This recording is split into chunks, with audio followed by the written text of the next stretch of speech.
You know, he is a little bit much to take, isn't he? Especially when he delivers that dialogue as if daring anyone to change one word once he's memorized it. Yeah. Have a little bit of trouble sometimes with anyone under 12 in the movie. Me too. But I like Jenna Rollins. I like the fact that she's able to project a kind of tenderness underneath the toughness. I like the performance. I think it's kind of a nice movie. And something that I noticed, I suppose you noticed this too, this is the 4th time this story has been told in a movie, and the 2nd time this year. This plot is Little Miss Marker, the Damon Runyon story. The gangster gets custody of the kid, hates the kid, then gets to like the kid. Usually it's a guy, this time it's a girl. Maybe what Cassavetes was doing was looking for a little more discipline in terms of a framework. He's famous as a director for letting actors really go with their material and emote and let it all out and so forth. And sometimes, at the end of his pictures, you've had 2 hours of talking and acting, you don't know what it was about.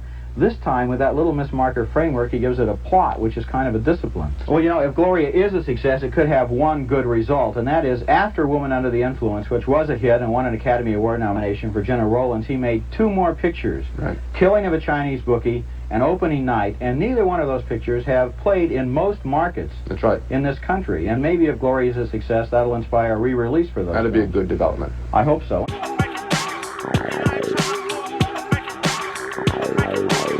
I liked it very much too. I sat there in the theater, and what gave me the most delight was the fact that as it unfolded from moment to moment, it was happening to me all new. I didn't know what was going to happen next. I was fascinated by these characters. Many of them at the beginning of the film were presented as eccentrics, and I thought, well, we've seen this before. Somebody's a character. It's the little old lady or the kooky kid sister. But then the eccentrics were developed into human beings. We learned a little bit about their past, about their behavior.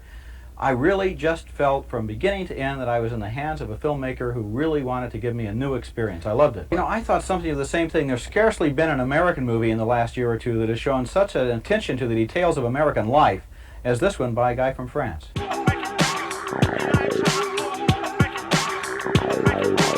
He certainly has, and incidentally, I don't think there's any ambiguity about that scene. I believe it's an accidental glance, and that all of his life he has now felt guilt about the fact that he inadvertently gave away his friend, somebody he had learned to love, and then inadvertently betrayed. So I think that's the message there, and it's a very, very, very strong film because it deals in specifics. It doesn't deal with millions of people and great sweeping tides of history. It deals with a couple of kids and how one of them still remembers many years later what happened.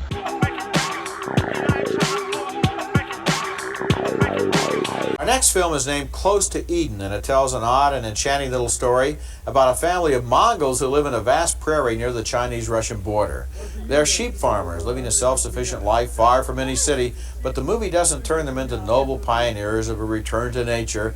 Instead, it finds sly humor in the contrast between the beauty of their lives and the approaches of the modern world. A visitor from civilization, although he is hardly as civilized as the farmers, is a Russian truck driver whose truck gets stuck in the wilderness. The locals extend all of their hospitality to him, and he hardly knows what to make of it. Now, there isn't any big message to Close to Eden. There's no earth-shaking revelation or big dramatic climax. Instead, this movie is a sly, observant comedy contrasting the basic happiness of this family with the busy world outside.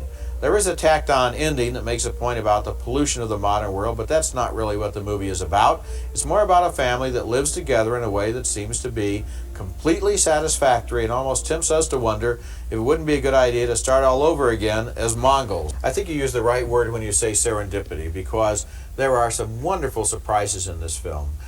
When people do things that we don't expect them to do. At first, when the movie starts out, we think it takes place maybe 200 years ago. And then the truck turns up, we realize it takes place now. Then we see this house in the middle of nowhere, but it turns out to have electricity. Then these people seem to be step dwellers, but on the other hand, she's a city girl who came out here to live, just like some yuppie moving onto a farm in the country.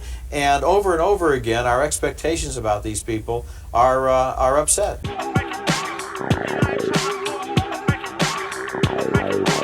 Then a new director named Zhang Yimou appeared on the scene with an extraordinary series of films, including Red Sorghum, Judo, and Raise the Red Lantern. Now he's back with his first film about contemporary China, named The Story of Qiu Ju. Like all of his films, this one stars Gong Li, who looked glamorous in Raise the Red Lantern, but here becomes a careworn, pregnant village woman with a cause. The village leader got into a fight with her husband and kicked him in the groin, and Qiu Ju demands justice. Bureaucrats are actually pretty reasonable with Qiu Ju. They suggest the village leader should apologize and pay reparations for time lost from work, but he refuses to play along. He's too proud. Qiu Ju is one stubborn woman who wants to see justice done. She travels all the way to a regional capital where, of course, she is obviously a sitting duck for con men. The story of Qiu Ju works in two different ways. On the one hand, it's the story of this stubborn woman and her determination to get respect from the arrogant village chief. But on the other hand, it's a fascinating portrait of today's China. As the movie opens in Qiu Ju's small village with its timeless ways, I thought it was taking place in a past century. I didn't know it was taking place now. When she walks into town and there's a car on the road, I was startled for a moment. As she makes her way up the bureaucratic ladder, she leads us almost on a tour from the old China to the modern China. And once again, Zhang Yimou has made a film that works as entertainment and also provides fascinating insights. You know, one thing that Zhang Yimou did here that is fascinating is he used hidden cameras. And frequently he just put his heroine and her sister-in-law and that cart that they pull around in the middle of thousands of Chinese people who had no idea they were in a movie, so that you see unrehearsed extras and you see the ordinary street life of China. You see a lot of bicycles and not many cars, probably very good for their aerobic health. And it's a fascinating look at what China is like.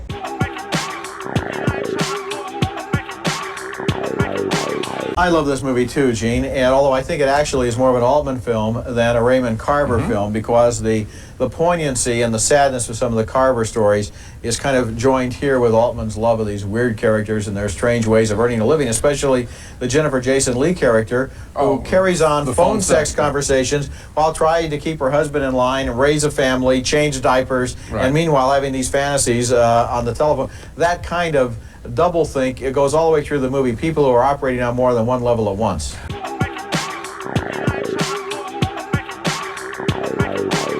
Our next movie is a French language film named Blue, starring Juliette Binoche, a fine actress who you may remember from Damage or The Unbearable Lightness of Being.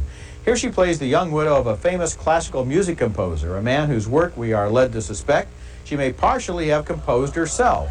After he and their daughter die in a car wreck, Binoche tries to shut out music from her life. After the first shock of the death wears off, she turns almost in a trance to the man who had worked with both her and her husband over the years. Maybe she wants to see if she can still feel anything. Then she takes an apartment in Paris and tries to lose herself in the city, but he finds her. And then she finds someone too, the other woman her husband was in love with. She didn't know about this mistress. You know, it's a funny thing. This film by the important Polish director Krzysztof Kieślowski has certain story elements in common with Intersection, the movie with Richard Gere that we reviewed last week. It's also about marriage and a car crash and another woman. But it's so much more intelligent, and the people in it are so much more grown up. They're smart. They have insights into themselves. They have lives that seem to extend beyond the limitations of the plot. Blue is a perfect example of the difference between European films and too many American films. This movie is about adults, and Intersection was about soap opera cliches. Think about this film, because I did think, as I was watching it and thinking of Intersection, how many story elements are superficially the same. In Intersection, the characters are right there. There is nothing behind them. In this movie, you're looking a little more closely. She's a mystery. She does things you don't always understand. You're asking yourself, what is she going to do next? Why did she do that? She makes you think about the character, and that's what's important.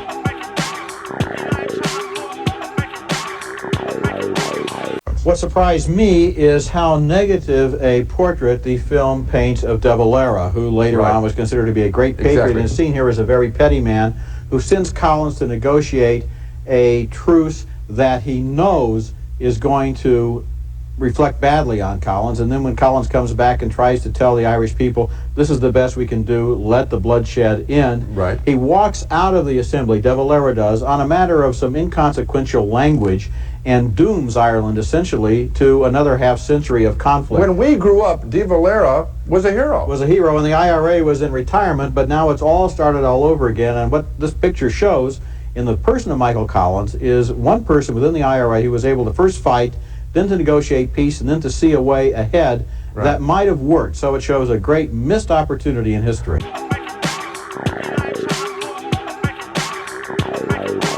Number 5 on my list, another agreement with Richard, Brokeback Mountain, and I think one of the key elements of this film is how it shows that in 1963 their society has taught these two young men to hate themselves and deny their own true feelings.